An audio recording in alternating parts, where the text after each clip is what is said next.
চুমকি এবং বিপাশা দুই বোনের রূপের মধ্যে অনেক বড় পার্থক্য ছিল। বড় বোন চুমকি দেখতে ভীষণই সুন্দর এবং তার গায়ের রং খুবই ফর্সা ছিল, আর অন্যদিকে বিপাশা ছিল দেখতে কালো। তাই তাকে ছোটবেলা থেকেই সবসময় সকলের কাছে অপমান সহ্য করতে হয়। এমনকি ফর্সা বোন চুমকিও তার কালো বোন বিপাশাকে অপমান করে, কিন্তু তাদের মা রত্নাদেবী দুই মেয়ের মধ্যে কখনো কোনো পার্থক্য করে না। সে তার দুই মেয়েকেই সমানভাবে ভালোবাসে।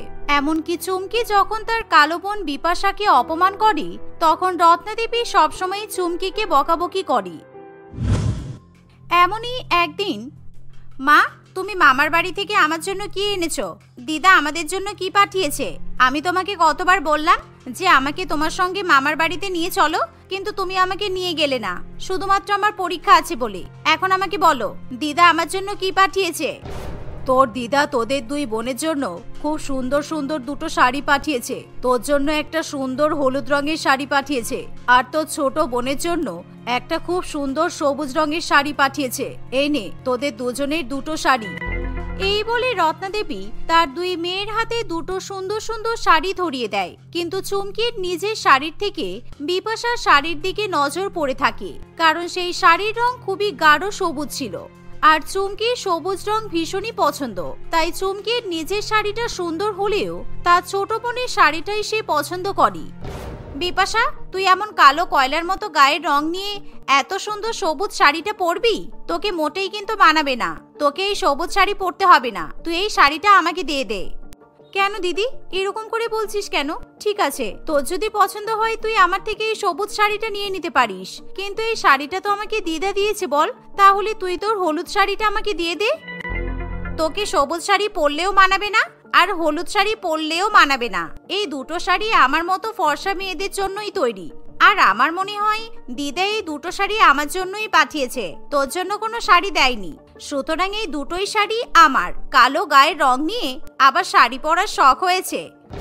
এই বলে চুমকি তার বোনের হাত থেকে সবুজ শাড়ি কেড়ে নেয়, এমনকি নিজের হলুদ শাড়িটাও নিজের কাছে রাখে।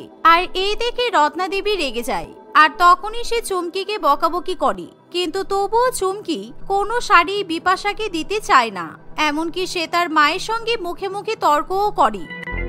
মা, তুমি এই অনাথ মেয়েটার প্রতি দয়া দেখাচ্ছ কেন? আমার সবসময় মনে হয় এই মেয়েটাকে তুমি রাস্তা থেকে কুড়িয়ে পেয়েছো, কারণ আমরা বাড়িতে সবাই ফর্সা, শুধু একমাত্র বিপাশাই তাহলে কালো কি করে হতে পারি? আর তুমি এই কালো মেয়েটার জন্য আমাকে এত বকাবকি করছো। তোর লজ্জা করছে না নিজের বোনের সম্পর্কে এরকম কথা বলতে? ও আমার নিজের পেটের মেয়ে, আর তুই ওকে অনাথ বানিয়ে দিলি। আরে ও কালো তাতে কি হয়েছে? ওর কি পৃথিবীতে বেঁচে থাকার অধিকার নেই? আমি কিছু জানি না, তুই ওকে ওর শাড়ি ফিরিয়ে দিবি, ব্যাস। এই বলে রত্নাদেবী সেখান থেকে চলে যায়, কিন্তু চুমকি তার বোনকে কিছুতেই শাড়ি ফিরিয়ে দিতে চায় না। অন্যদিকে সে তার বোনকে আরো অকথ্য ভাষায় অপমান করে, ফলে বিপাশার চোখে জল চলে আসে। আর শোন বিপাশা, আজকে সন্ধ্যাবেলা আমার বন্ধু বান্ধবীরা আমাদের বাড়িতে গল্প করতে আসবে, তুই কিন্তু ওদের সামনে আসবি না একদম। তোর এই কালো বদন ওরা যেন দেখতে না পায়। তোকে দেখলে বন্ধু সমাজে আমার নিজের সম্মান চলে যাবে। এই বলে চুমকি নিজের ঘরে চলে যায়। আর সন্ধ্যাবেলা বন্ধু বান্ধবীরা বাড়িতে আসবে বলে চুমকি সবুজ শাড়ি পরে খুব সুন্দর করে তৈরি হয়। আর দেখতে দেখতে তার বন্ধু বান্ধবীরা চলে আসে, আর চুমকি খুবই মজা করে তার বন্ধুদের সঙ্গে গল্প করতে বসে পড়ে। এমন সময় রত্নাদেবী বিপাশাকে ডাকে। বিপাশা, তোর দিদি বন্ধুদের সঙ্গে বসে গল্প করছে, যা তুই ওদেরকে চা পকোড়া দিয়ে আয়, কারণ আমি রান্নাঘরে খুব ব্যস্ত আছি, আমার যাওয়ার আর সময় নেই। এমনিতেই আমার কোমরে খুব ব্যথা, আমি আর দুতলাতে উঠতে পারছি না। যা মা, তুই যা। এভাবেই রত্নাদেবী বিপাশাকে চা পকোড়া দিয়ে আসতে বললেও বিপাশা কিছুতেই দুই তলাতে যেতে চায় না, কারণ সে যদি একবার তার দিদি এবং দিদির বন্ধু বান্ধবীদের সামনে চলে যায় তাহলে আবার চুমকি তাকে অপমান করে শেষ করে দেবে। কিন্তু রত্নাদেবী বারবার বললে বিপাশার আর কিছু করার থাকে না। সে তাড়াতাড়ি করে চা এবং পকোড়া নিয়ে চুমকির কাছে চলে যায়। দিদি, এই নে, মা তোদের জন্য চা আর পকোড়া পাঠিয়েছে, তোরা খেয়ে নে সবাই। আমি তোকে কতবার বারণ করেছিলাম যে তুই আমাদের কারোর সামনে আসবি না, তুই তবুও তোর কালো মুখখানা নিয়ে আমাদের সামনে চলে এলি। আমি জানি আমার বন্ধুদেরকে দেখতে খুব সুন্দর আর ওরা খুব হ্যান্ডসাম, তাই তুই আমার ছেলে বন্ধুদেরকে দেখে লোভ সামলাতে পারছিস না। অসভ্য মেয়ে কোথাকার, যা এখান থেকে। চুমকির এমন কথা শুনে বিপাশা সেখানে দাঁড়িয়ে দাঁড়িয়ে কেঁদে ফেলে। আর সেই সময় চুমকির বন্ধু রাহুল বিপাশাকে নিয়ে সব থেকে বেশি ইয়ার্কি মারি, কারণ রাহুল একেবারেই জানে না যে বিপাশা এবং চুমকি দুই বোন ছিল। কি এই কালো পেঁচি মেয়েটা কে রে? একেবারে পুরো অমাবস্যা চাঁদের মতো দেখতে তো, কি ফালতু দেখতে। ওর গায়ের রং দেখে আমার একেবারে বমি চলে আসছে। আমার কুকুরটা যেমন কালারের পটি করে না, ঠিক ওর গায়ের কালারটা ওই রকমই। আরে কে আবার? আমাদের বাড়ির কাজের লোক, মা ওকে দিয়ে আমাদের জন্য খাবার পাঠিয়েছে। কিন্তু আমি ওকে তোদের সামনে আসতে বারণ করেছিলাম, কারণ আমি জানি ওকে দেখলে তোরা আমাকে এরকম ভাবে অপমান করবি। তুই ঠিকই বলেছিস চুমকি, ওকে দেখার পর তোর সাথে আমাদের বন্ধুত্ব রাখতে ইচ্ছে করছে না, কেননা আমাদের বাড়ির কাজের লোকেদের এর থেকে অনেক বেশি সুন্দর দেখতে, অ্যাটলিস্ট ওটা ফর্সা। এভাবেই রাহুল এবং চুমকি দুজনে মিলে যখন বিপাশাকে অপমান করে, তখনই রত্নাদেবী সেখানে চলে আসে। আর রত্নাদেবী সব কথা শুনি চুমকিকে সবার সামনে ঠাসিয়ে একটা চড় মারি, ফলে চুমকি খুবই লজ্জায় পড়ে। আর এমন সময় চুমকি আবার তার মায়ের সঙ্গে উঁচু গলায় কথা বলতে শুরু করে। তুই আমার উপর গলা তুলে কথা বলছিস? তোর এত বড় সাহস! তুই আমার ছোট মেয়েকে বাড়ির কাজের লোক বানিয়ে দিলি। তোর বন্ধুদের সাহস কি করে হলো যে আমার মেয়েকে অপমান করছে? শুনে রাখো, বিপাশা এই বাড়ির কাজের লোক নয়, বিপাশা আমার ছোট মেয়ে, মানে চুমকির নিজের বোন। আর তোমরা এখান থেকে এখন আসতে পারো, তোমাদের কোনো শিক্ষা দীক্ষা নেই দেখছি। এই শুনে রাহুল এবং তার বন্ধু বান্ধবরা সবাই সেখান থেকে রেগে চলে যায়। আর তারা কেউই চুমকির সঙ্গে সম্পর্ক রাখতে চায় না, ফলে চুমকি ভীষণই কান্নাকাটি শুরু করে। কিন্তু এরকম কুমিরের কান্না দেখে রত্নাদেবীর মন গলে না। দেখতে দেখতে এভাবেই কিছুদিন কাটে। আর একদিন দুই বোন মিলে বাইরে বেরিয়েছে। এমন সময় আমার একদমই এই কালি পেঁচি মেয়েটার সঙ্গে বাইরে বেরোতে ইচ্ছা করে না। মাঝে কেন আমাকে এর সঙ্গে শপিং করতে পাঠিয়েছি কি জানি। আমার তো এখন খিদেও পেয়েছে, আর এখন আমার রেস্টুরেন্টে যেতে ইচ্ছে করছে, কিন্তু এই কালো মেয়েটার সঙ্গে আমি এখন কিছুতেই রেস্টুরেন্টে যাব না। এভাবেই চুমকি ঠিক করে সে একাই রেস্টুরেন্টে খাবার খেতে যাবে। কিন্তু সে ব্যাগ খুলে দেখে যে তার কাছে একটাও টাকা নেই, এমনকি বিপাশার কাছেও কোনো টাকা থাকে না। আর সেই সময় চুমকির যেহেতু ভীষণ খিদে পায়, তাই সে রাস্তার একটা সাইডে বসে পড়ে আর বিপাশাকে খাবার নিয়ে আসার জন্য অর্ডার করে। কিন্তু বিপাশা বুঝতে পারে না সে কোথা থেকে খাবার নিয়ে আসবে। এমন সময় বিপাশার মাথায় একটা বুদ্ধি আসে। দাদা, আমাকে 3 প্যাকেট শান্তনু চিপস আর 3টে কোল্ড ড্রিঙ্কস দিন না প্লিজ, আমার খুব খিদে পেয়েছে, তাড়াতাড়ি দিন। বিপাশার কথা শুনে দোকানদার তাকে কোল্ড ড্রিঙ্কস এবং চিপস দিয়ে দেয়। আর বিপাশা যখন সেই খাবারগুলো নিয়ে দোকানদারকে টাকা না দিয়েই সেখান থেকে চলে আসবে, এমন সময় দোকানদার বিপাশাকে চেপে ধরে। কি ব্যাপার দিদি, আপনি এরকম চিপস আর কোল্ড ড্রিঙ্কস নিয়ে ঢ্যাং ঢ্যাং করে চলে যাচ্ছেন কেন? আমার টাকাটা দিন, টাকাটা দিয়ে তারপর চিপস আর কোল্ড ড্রিঙ্কস নিয়ে যান। ভালোই তো চুরি চিটিংবাজির ব্যবসা খুলেছেন দেখছি, টাকা না দিয়ে চিপস আর কোল্ড ড্রিঙ্কস নিয়ে চলে যাচ্ছেন, আজব পাবলিক তো। আপনি আমার কাছ থেকে টাকা চাইছেন কোন সাহসে? আপনি জানেন আমি কে? আমি হলাম এই যে শান্তনু কোম্পানির চিপসের মালিক। আপনি আমার কাছ থেকে যেহেতু টাকা চাইছেন, তাই আমি শান্তনুর কাছে গিয়ে কমপ্লেন করে দেব, যাতে ওর কোম্পানির চিপস আপনার দোকানে আর কোনোদিনও বিক্রি না হয়।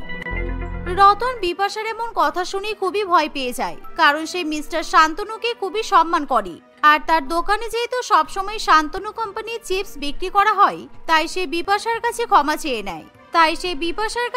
চেয়ে নেয়। আর এভাবেই মিথ্যা বলে বিপাশা চুমকিকে চিপস খাইয়ে দেয়। আর শপিং করে তারা যখন বাড়িতে ফিরে আসবে, এমন সময় দুজনে একটা বড় গাড়ির সামনে চলে আসে।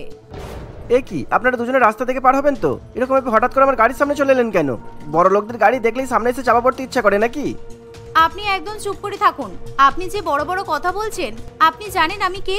আমি হলাম মিস্টার শান্তনুর গার্লফ্রেন্ড। একদম আমার সঙ্গে উঁচু গলায় কথা বলার চেষ্টা করবেন না, ওকে? বিপাশার কথা শুনে চুমকি এবং শান্তনু দুজনেই অবাক হয়ে যায়, কারণ চুমকি ভালো করেই শান্তনুকে চেনে। আর অন্যদিকে শান্তনু নিজের ব্যাপারে এমন কথা শুনে কোনো উত্তর দিতে পারে না।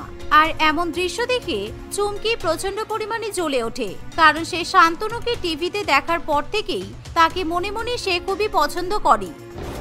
এই কালি পেঁচি, তুই জানিস তুই কাকে কি বলছিস? তুই শান্তনুর নামে মিথ্যা কথা বলে চিপসের দোকান থেকে চিপস নিতে পারিস, কিন্তু এখানে দাঁড়িয়ে মিথ্যা কথা বলতে পারিস না। আগে নিজেকে আয়নায় গিয়ে দেখ, শান্তনুর খেয়ে বসে কাজ নেই? তোর মতো কালো পেঁচিকে নিজের গার্লফ্রেন্ড বানাবে? জীবনে শান্তনুকে কোনোদিনও দেখেছিস চোখে?